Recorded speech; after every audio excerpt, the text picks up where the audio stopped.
Pak Purbaya ini kan juga sosok yang sangat dekat, walaupun dengan sisi moneternya sebenarnya. Beliau ini lebih dekat dengan sisi moneter daripada fiskal sebenarnya. Ada Pak Ajib Hamdani, selamat sore Pak. Halo, selamat sore. Nah, ini pertanyaannya sebenarnya sama yang saya lontarkan ke Pak Tauhid nih. Kira-kira gimana nih perasaannya? Kehilangan mungkin sosok yang belasan tahun selalu membersamai Apindo juga nih Pak. Pak Tauhid. Ya, jadi memang Bu Sri Mulyani ini kan identik sekali dengan kebijakan-kebijakan fiskal di Indonesia. Beliau ini kan menjadi Menteri Keuangan itu ibaratnya bahkan dari sejak zamannya Pak SBY dulu. Betul. Jadi memang kita melihat bagaimana Bu Sri Mulyani ini kan mengorkestrasi kebijakan fiskal ini begitu luar biasa selama periode tersebut. Tapi begini, memang kemudian ketika kita melihat bagaimana pergantian di kementerian, termasuk Menteri Keuangan diganti menjadi Pak Purbaya Dewa, kita melihat dari banyak sisi yang lain karena Pak Purbaya ini kan juga sosok yang sangat dekat, walaupun dengan sisi moneternya sebenarnya. Beliau ini lebih dekat dengan sisi moneter daripada fiskal sebenarnya. Fiskal ini kan sesuatu yang lebih unik. Kita lihat perjalanan beliau itu sampai terakhir menjadi ketua LPS, saya pikir beliau juga sangat memahami konstruksi moneter di Indonesia yang kita harapkan beliau juga memahami kondisi fiskal yang ada. Dan begini, kalau kemudian kita lihat dengan tuntutan 17+8 dari masyarakat terkait dengan kebijakan fiskal itu kan ada dua. Satu berbicara masalah transparansi pengelolaan fiskal, yang kedua berbicara masalah reformasi pajak yang berkeadilan. Nah, ini yang kemudian perlu dielaborasi dengan baik oleh menteri yang baru.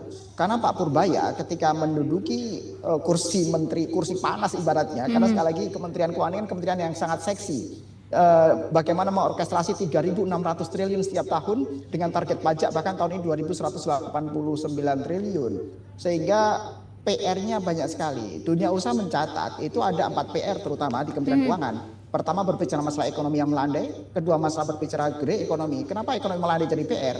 Karena kemudian ketika pemerintah mengekspos pertumbuhan ekonomi di kuartal kedua sebesar 5,12% pun itu juga masih beberapa hal yang menjadi pertanyaan. Kenapa hal tersebut tidak equal dengan daya beli masyarakat yang bisa eskalatif misalnya. Padahal 5,12 itu angka yang begitu luar biasa dibandingkan pertumbuhan ekonomi kuartal 1 yang hanya 4,87%. Jadi bagaimanapun kita masih melihat bahwa pertumbuhan ekonomi di 2025 ini akan berat kalau jauh di atas 5%, mungkin 5 sampai 5,1% secara agregat sampai akhir tahun.